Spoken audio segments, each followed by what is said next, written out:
Good Wives. 3. Artistic attempts. It takes people a long time to learn the difference between talent and genius, especially ambitious young men and women.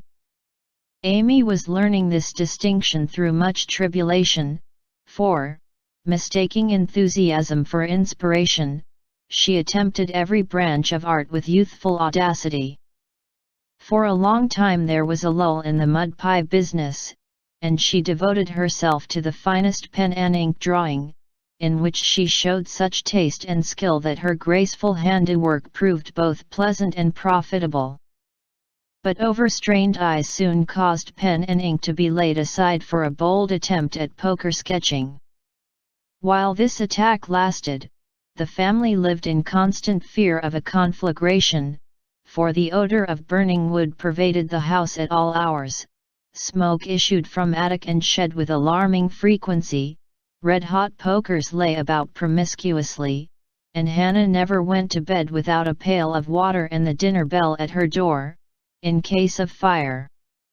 Raphael's face was found boldly executed on the underside of the moulding board, and Bacchus on the head of a beer barrel. A chanting cherub adorned the cover of the sugar bucket, and attempts to portray Romeo and Juliet supplied kindlings for some time. From fire to oil was a natural transition for burnt fingers, and Amy fell to painting with undiminished ardor. An artist friend fitted her out with his cast-off palettes, brushes, and colors, and she dogged away, producing pastoral and marine views such as were never seen on land or sea. Her monstrosities in the way of cattle would have taken prizes at an agricultural fair, and the perilous pitching of her vessels would have produced seasickness in the most nautical observer, if the utter disregard to all known rules of shipbuilding and rigging had not convulsed him with laughter at the first glance. Swarthy boys and dark-eyed Madonnas, staring at you from one corner of the studio, suggested Murillo. Oily brown shadows of faces, with a lurid streak in the wrong place, meant Rembrandt. Buxom ladies and drop-cycle infants, Rubens and Turner appeared in tempests of blue thunder, orange lightning, brown rain, and purple clouds, with a tomato-colored splash in the middle, which might be the sun or a buoy, a sailor's shirt or a king's robe, as the spectator pleased. Her foot held fast in a panful of plaster. Charcoal portraits came next, and the entire family hung in a row, looking as wild and crocky as if just evoked from a coal bin. Softened into crayon sketches, they did better, for the likenesses were good, and Amy's hair, Joe's nose, Meg's mouth, and Laurie's eyes were pronounced wonderfully fine. A return to clay and plaster followed, and ghostly casts of her acquaintances haunted corners of the house, or tumbled off closet shelves onto people's heads. Children were enticed in as models, till their incoherent accounts of her mysterious doings caused Miss Amy to be regarded in the light of a young ogress. Her efforts in this line, however, were brought to an abrupt close by an untoward accident, which quenched her ardor. Other models failing her for a time, she undertook to cast her own pretty foot, and the family were one day alarmed by an unearthly bumping and screaming, and running to the rescue, found the young enthusiast hopping wildly about the shed, with her foot held fast in a pan full of plaster, which had hardened with unexpected rapidity. With much difficulty and some danger she was dug out, for Joe was so overcome with laughter while she excavated, that her knife went too far, cut the poor foot, and left a lasting memorial of one artistic attempt, at least.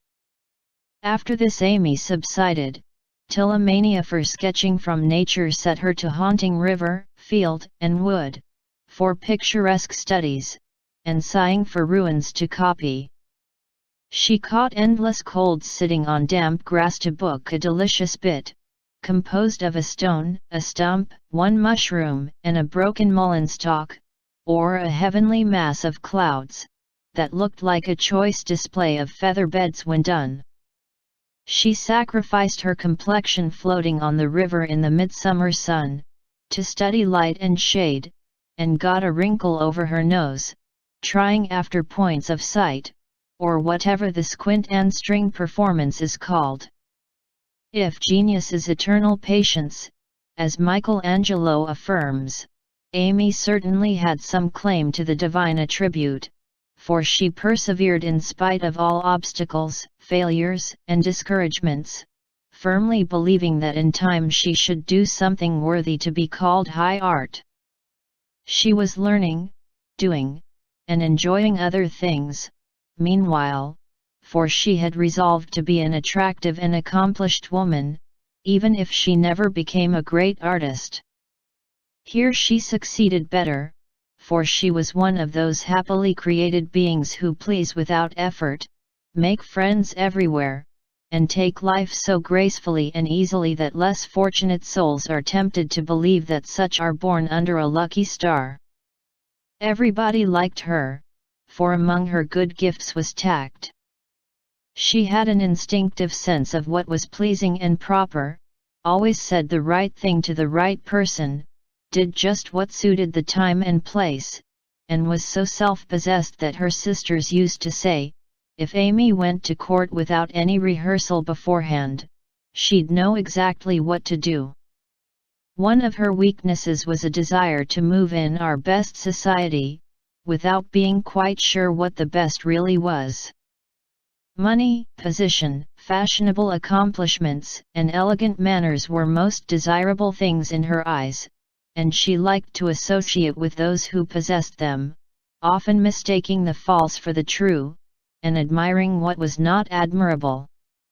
Never forgetting that by birth she was a gentlewoman, she cultivated her aristocratic tastes and feelings, so that when the opportunity came she might be ready to take the place from which poverty now excluded her. My lady, as her friends called her, sincerely desired to be a genuine lady, and was so at heart, but had yet to learn that money cannot buy refinement of nature, that rank does not always confer nobility, and that true breeding makes itself felt in spite of external drawbacks. I want to ask a favor of you, Mamma, Amy said, coming in, with an important air, one day. Well, little girl, what is it? Replied her mother, in whose eyes the stately young lady still remained the baby.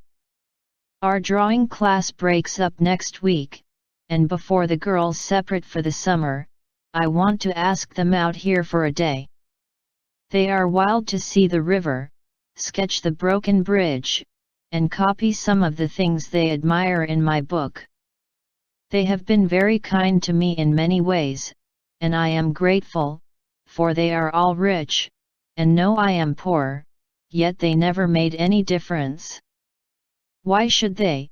And Mrs. March put the question with what the girls called her Maria Theresa air. You know as well as I that it does make a difference with nearly everyone, so don't ruffle up, like a dear, motherly hen, when your chickens get pecked by smarter birds. The ugly duckling turned out a swan, you know, and Amy smiled without bitterness, for she possessed a happy temper and hopeful spirit. Mrs. March laughed, and smoothed down her maternal pride as she asked, well, my swan, what is your plan? I should like to ask the girls out to lunch next week, to take them a drive to the places they want to see, a row on the river, perhaps, and make a little artistic fete for them. That looks feasible. What do you want for lunch? Cake, sandwiches, fruit, and coffee will be all that is necessary, I suppose. Oh dear, no.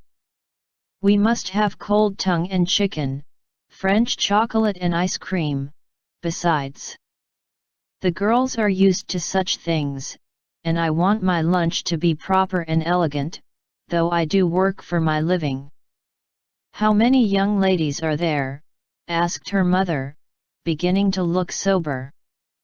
12 or 14 in the class, but I dare say they won't all come. Bless me, child, you will have to charter an omnibus to carry them about. Why, mother, how can you think of such a thing?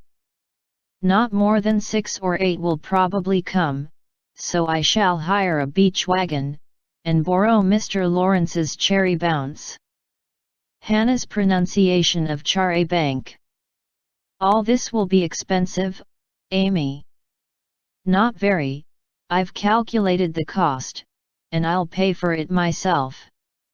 Don't you think, dear, that as these girls are used to such things, and the best we can do will be nothing new, that some simpler plan would be pleasanter to them, as a change, if nothing more, and much better for us than buying or borrowing what we don't need, and attempting a style not in keeping with our circumstances.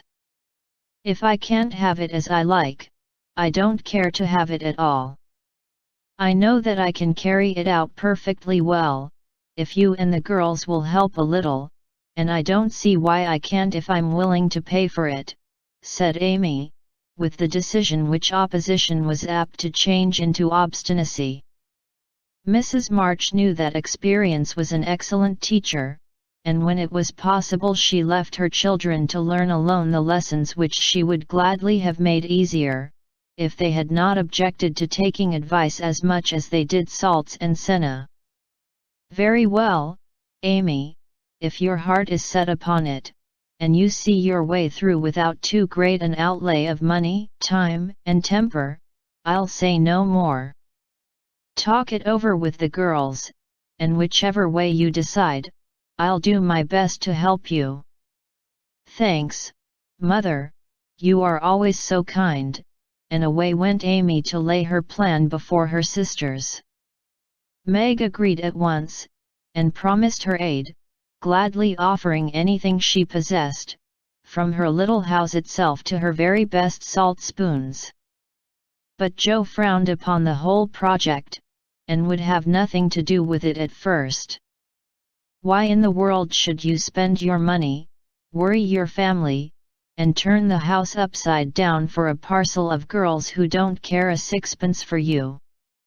I thought you had too much pride and sense to truckle to any mortal woman just because she wears French boots and rides in a coupe, said Joe, who, being called from the tragical climax of her novel, was not in the best mood for social enterprises. I don't truckle, and I hate being patronized as much as you do, returned Amy indignantly, for the two still jangled when such questions arose. The girls do care for me, and I for them, and there's a great deal of kindness and sense and talent among them, in spite of what you call fashionable nonsense. You don't care to make people like you, to go into good society, and cultivate your manners and tastes. I do, and I mean to make the most of every chance that comes. You can go through the world with your elbows out and your nose in the air, and call it independence, if you like. That's not my way. When Amy wetted her tongue and freed her mind, she usually got the best of it, for she seldom failed to have common sense on her side, while Joe carried her love of liberty and hate of conventionalities to such an unlimited extent that she naturally found herself worsted in an argument. Amy's definition of Joe's idea of independence was such a good hit that both burst out laughing, and the discussion took a more amiable turn. Much against her will, Joe at length consented to sacrifice a day to Mrs. Grundy, and help her sister through what she regarded as a nonsensical business. The invitations were sent, nearly all accepted, and the following Monday was set apart for the grand event. Hannah was out of humor because her week's work was deranged, and prophesied that if the washin' and ironin' warn't done reglar nothin' would go well anywheres.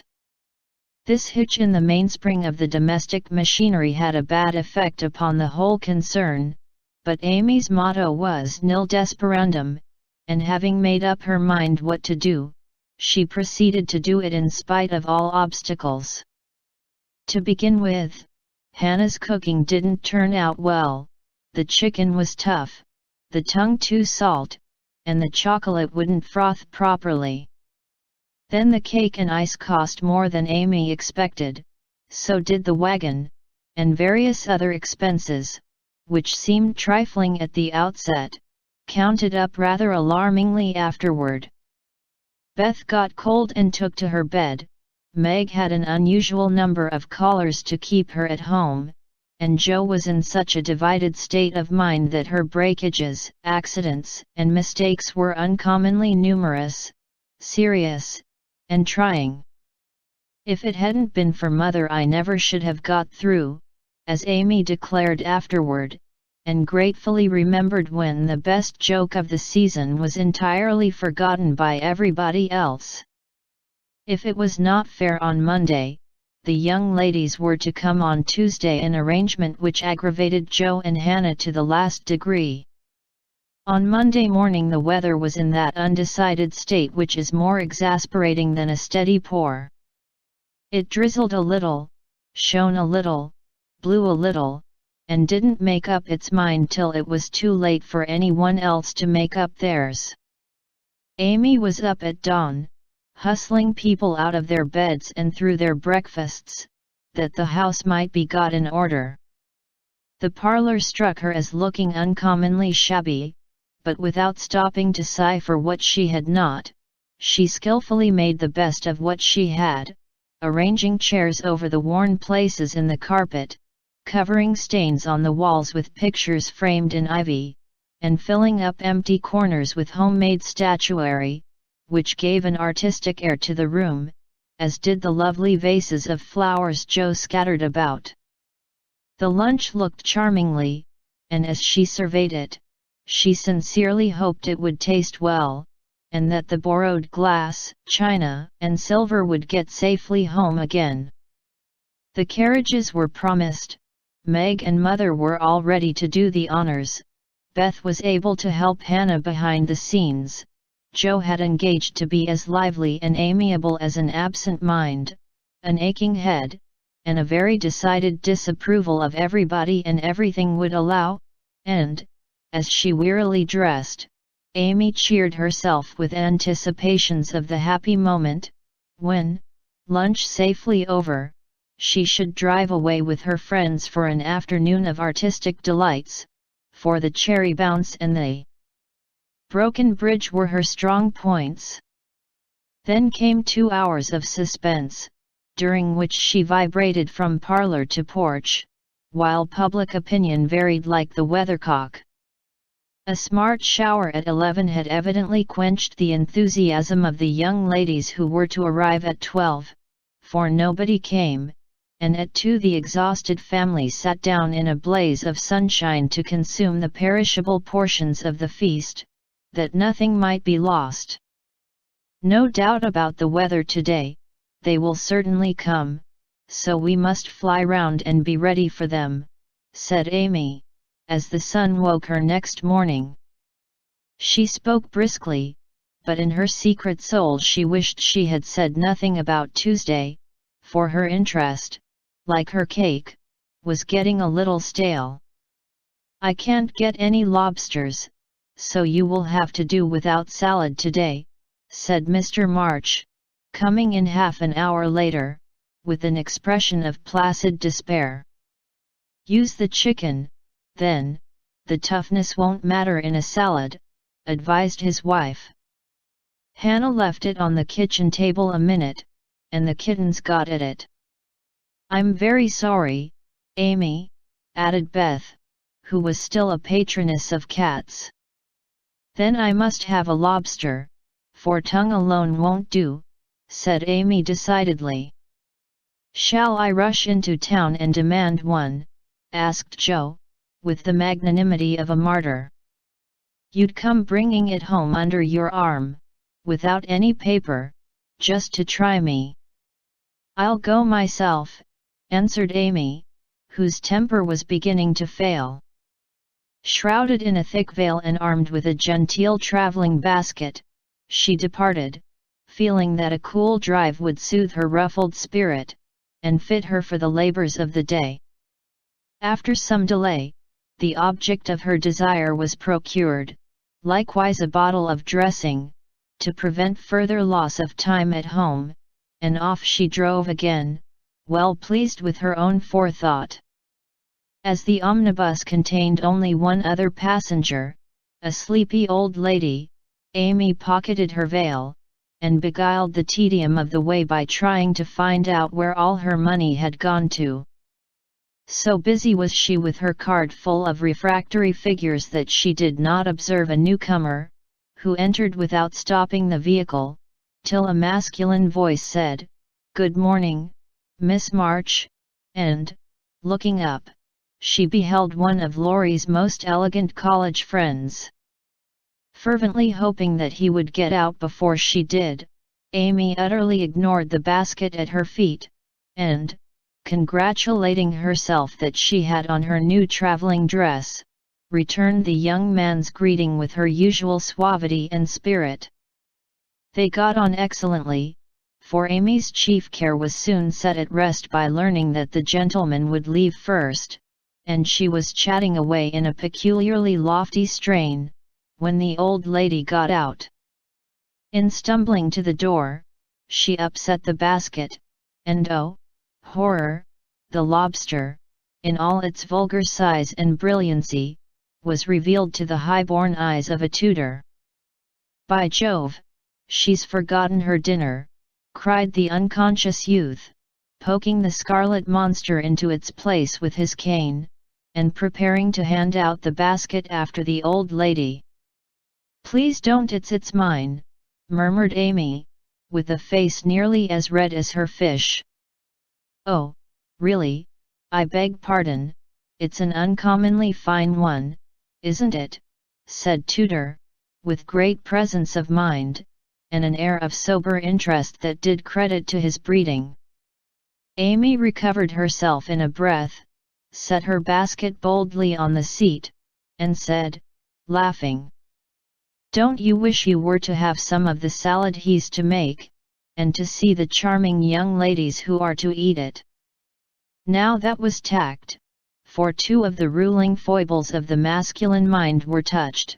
The lobster was instantly surrounded by a halo of pleasing reminiscences, and curiosity about the charming young ladies diverted his mind from the comical mishap. "I suppose he'll laugh and joke over it with Laurie, but I shan't see them, that's a comfort," thought Amy, as Tutor bowed and departed. She did not mention this meeting at home, though she discovered that, thanks to the upset, her new dress was much damaged by the rivulets of dressing that meandered down the skirt, but went through with the preparations which now seemed more irksome than before, and at 12 o'clock all was ready again.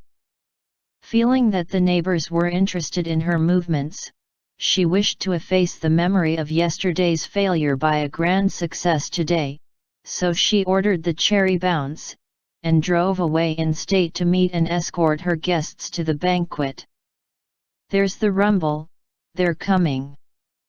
I'll go into the porch to meet them, it looks hospitable, and I want the poor child to have a good time after all her trouble," said Mrs. March, suiting the action to the word.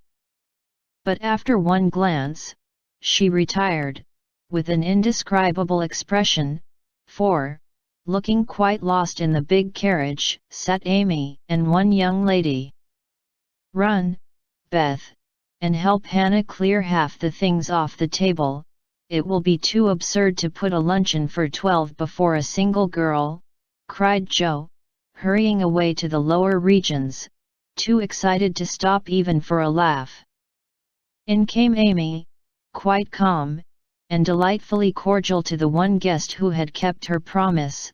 The rest of the family, being of a dramatic turn, played their parts equally well, and Miss Elliot found them a most hilarious set, for it was impossible to entirely control the merriment which possessed them.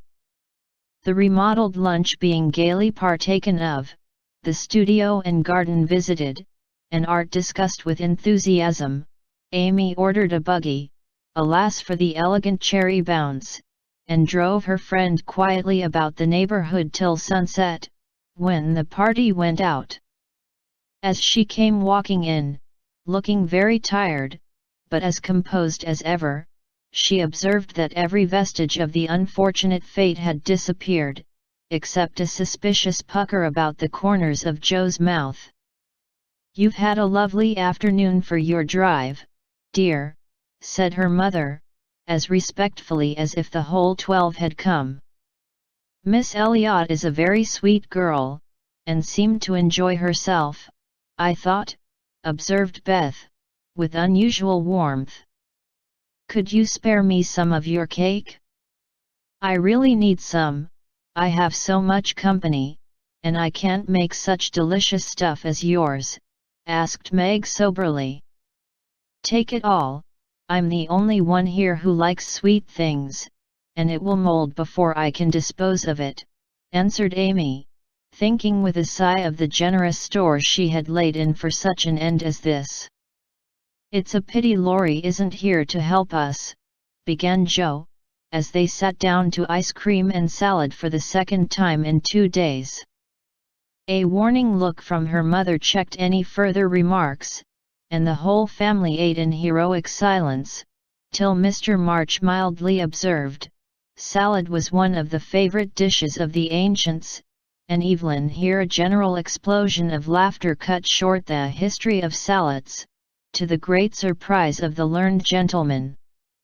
"Bundle everything into a basket and send it to the Hummels, Germans like messes. I'm sick of the sight of this, and there's no reason you should all die of a surfeit because I've been a fool," cried Amy, wiping her eyes. "I thought I should have died when I saw you two girls rattling about in the what you call it, like two little kernels in a very big nutshell, and mother waiting in state to receive the throng," sighed Joe, quite spent with laughter. "I'm very sorry you were disappointed, dear, but we all did our best to satisfy you," said Mrs. March, in a tone full of motherly regret. "I am satisfied, I've done what I undertook, and it's not my fault that it failed, I comfort myself with that," said Amy, with a little quiver in her voice. "I thank you all very much for helping me, and I'll thank you still more if you won't allude to it for a month, at least." No one did for several months, but the word fate always produced a general smile, and Laurie's birthday gift to Amy was a tiny coral lobster in the shape of a charm for her watch guard.